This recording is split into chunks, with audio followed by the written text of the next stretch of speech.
베트남 국제 결혼을 했는데 그 여성분이 도망을 가게 된 거죠. 문신한 여자 걸러내는 거.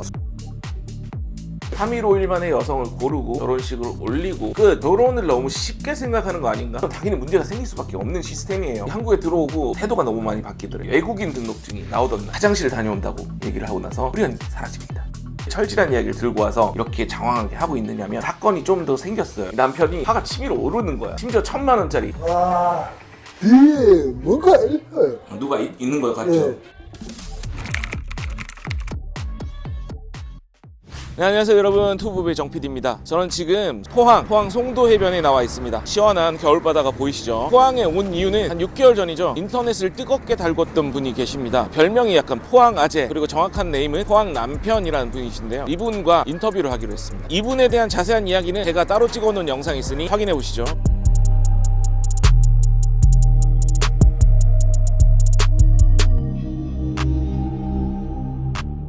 오늘 할 이야기는 지금까지 제가 했던 얘기들 중에 이제 종합 선물 세트 같은 얘기예요. 여러 커뮤니티들에 유명해지신 분이 계세요. 아시는 분은 아시다시피 베트남 국제 결혼을 했는데 그 여성분이 도망을 가게 된 거죠. 다른 사례들보다 이 사례가 충격적이기도 했고, 피해를 당하셨다고 말씀해 주시는 남편분 사연 역시 수위가 좀 셉니다. 직접적으로 틱톡에 본인의 사연을 올려가지고 공론화가 됐던 경우였고요. 제가 이렇게 이제 문신녀 관련, 도망가는 와이프 관련해서 영상을 올리고 있는데 이분에 대한 제보가 있어가지고 제가 어렵게 연락이 닿아서 이분을 만나러 왔습니다. 만나기 전에 여러분들에게 이 사건이 어떻게 진행됐었고 지금 어떻게 진행되고 있는지 이 사건에 대해서 좀 알려드리고자 촬영을 하게 됐습니다.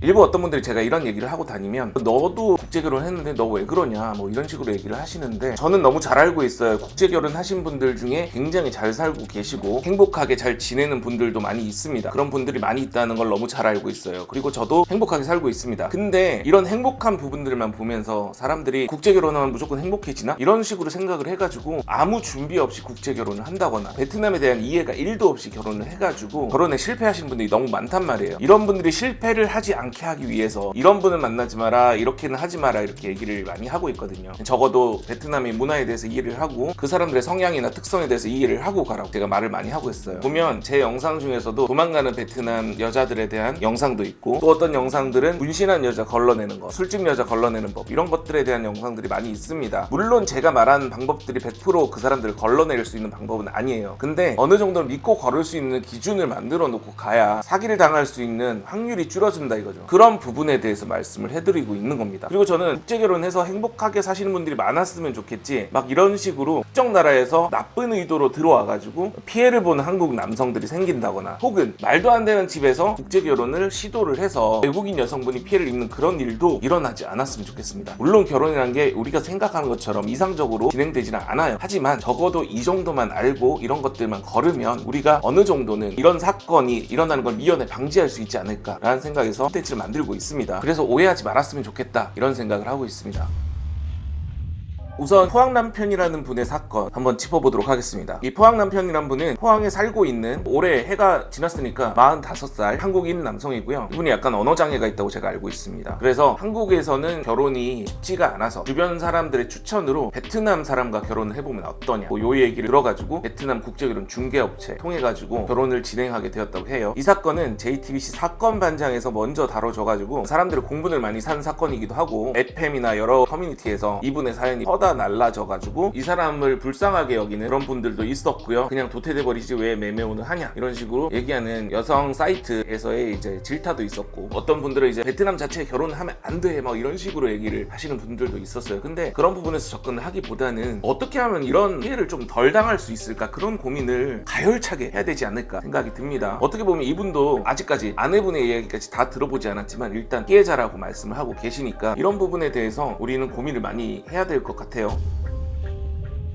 이분은 일단 결혼 중개업체를 통해서 결혼을 하셨고요. 2022년 8월 베트남에서 이 여성분과 전통 혼례를 했다고 합니다. 보통 이제 전통 혼례를 하게 되면 신랑 쪽 이제 부모님들과 여성분의 지역으로 가서 이 여성분의 신부 쪽의 집에 가서 결혼식을 하는 게 일반적이거든요. 그러면 일단 결혼식을 하면서 그 친인척들은 다 만났다고 보시면 됩니다. 제가 항상 얘기하잖아요. 결혼을 너무 쉽게 생각하는 거 아닌가? 결혼이라는 거는 어쨌든 일륜지 대사인데 이거를 3일 5일 만에 여성을 고르고 결혼식을 올리고 끝 이렇게 하는 것 자체가 저는 말이 안 된다고 생각을 해요. 아니 몇 년을 연애를 하다가도 성격 차이로 이별을 하고 동거를 오래 하던 커플들도 성격 차이로 헤어지고 결혼하고 살고 있던 부부들조차도 사는 스타일이 달라가지고 이혼을 하는 판국에 아니 3일? 5일? 이해가 안 되는 거예요. 저는 요즘은 국제결혼이 약간 카톡으로 대화를 하고 여성분도 나를 선택을 하고 서로 사진으로 호감도가 있으면 매칭이 되고 막 이런 시스템들이 있습니다. 그런 매칭 시스템에서는 시간이 오래 걸리기 때문에 돈도 더 들어갈 수밖에 없어요. 근데 조금 싸게 진행을 하고 현지에서 막 3일 만에 5일 만에 결혼을 했다 뭐 이런 식으로 진행하게 되면 또 당연히 문제가 생길 수밖에 없는 시스템이에요. 아무튼 이렇게 결혼식을 하고 2023년 2월에 혼인신고를 했다고 해요. 뭐 대사관에서 했겠죠. 그리고 여성분이 한국에 들어오려면 혼인비자가 발급이 되기 위해서는 여성분의 한국어 실력이 1급이 돼야 돼요. 1급이 제일 높은 게 아니라 제일 낮은 거. 그래서 보통은 이제 국결회사에서 이렇게 하면 1급을 딸 수 있는 학원에 보내주는 학원비, 용돈 뭐 이런 것들을 여성분에게 지급을 하게 돼 있어요. 그래가지고 그 여성분이 3개월에서 길어지면 한 6개월, 진짜 6개월 동안 못 따는 빡대가리들도 있어요. 6개월 동안 못 따는 건 진짜 뭐야. 아무튼 6개월치 뭐 학원비에다가 용돈까지 다 줘야 되잖아. 그러면 아무튼 그렇게 뭐 3개월에서 6개월 정도 걸려가지고 1급을 따서 들어오게 되는 거예요. 그래도 이분은 3개월 만에 땄나 봐요. 5월에 들어온 거 보니까 2월에 혼인신고 5월에 입고. 그래서 이 여성분이 한국에 들어옵니다. 그래서 남편분을 오래 기다렸잖아요. 오래 기다렸으니까 이 여성분을 데리러 가서 데리고 옵니다. 포항까지 이렇게 데리고 와서 행복한 결혼 생활을 할 거라고 꿈을 꿨겠죠. 근데 한국에 들어오기 전까지는 이 여성분이 굉장히 막 살갑게 막 사랑스럽게 그 남편 걱정해주는 문자도 보내주고 막 이런 식으로 지냈다고 합니다. 근데 이 한국에 들어오고 태도가 너무 많이 바뀌더래. 같이 밥도 안 먹으려고 하고 시어머니 시아버지 보는 것도 싫어하고 뭐 이런 식으로 태도가 급격하게 변한 거지. 그리고 뭐 밥 같이 먹자고 하면 아프다고 하고 한국 밥 싫다고 하고 뭐 이해는 합니다. 한국 밥이 입에 안 맞을 수 있잖아요. 온 지 얼마 안 됐는데 매일매일 한국 밥을 어떻게 먹고 살아. 그럼 이제 베트남식 요리 음식을 먹어야 되는데 그런 게 어디 파는지 모르니까 힘들 수도 있어요. 외로울 수도 있고 이런 부분들을 서로가 이제 캐치를 잘 못했던 부분이 있는 것 같아요. 그리고 이 여성분은 외국인 등록증이 나오던 날 아직 이 여성분은 비자만 나왔지 그러니까 뭐 생명보험이나 뭐 실비보험 이런 것들 들기 시작을 하려면 외국인 등록증이 나와야 돼요. 그리고 외국인 등록증이 나와야 핸드폰도 후불제로 구입이 가능하고 은행 계좌도 이제 외국인 등록증이 있으면 포괄적인 범위의 은행 계좌가 발급이 됩니다. 이런 것들을 너무 잘 알고 있었던 거지. 이 여자는 그래서 외국인 등록증이 발급되고 나서 이 남편이랑 같이 이제 보험을 들러가요. 그리고 나서 화장실 다녀온다고 얘기를 하고 나서 후련히 사라집니다.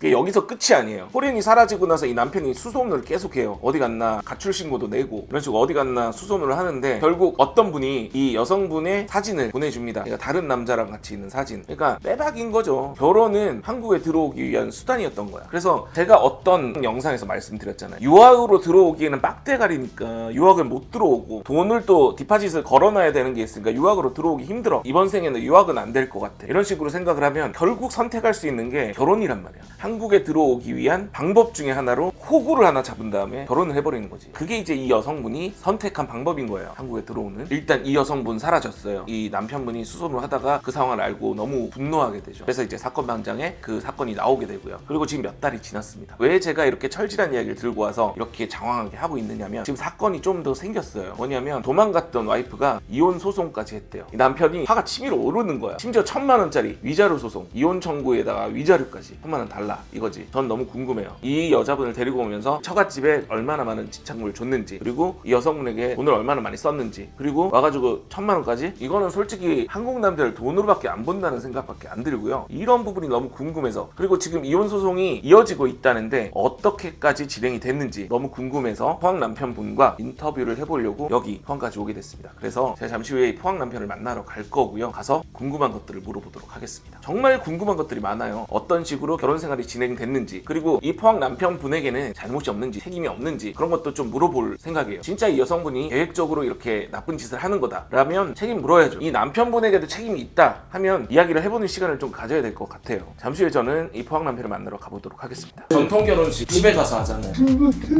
집에 한국은 못 갔어요. 뭔가 계속 하다가 돈만 요구를 계속했어. 계속 한 달에 한 번씩 보험비를 계속 받아갔어.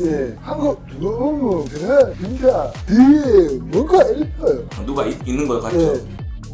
와.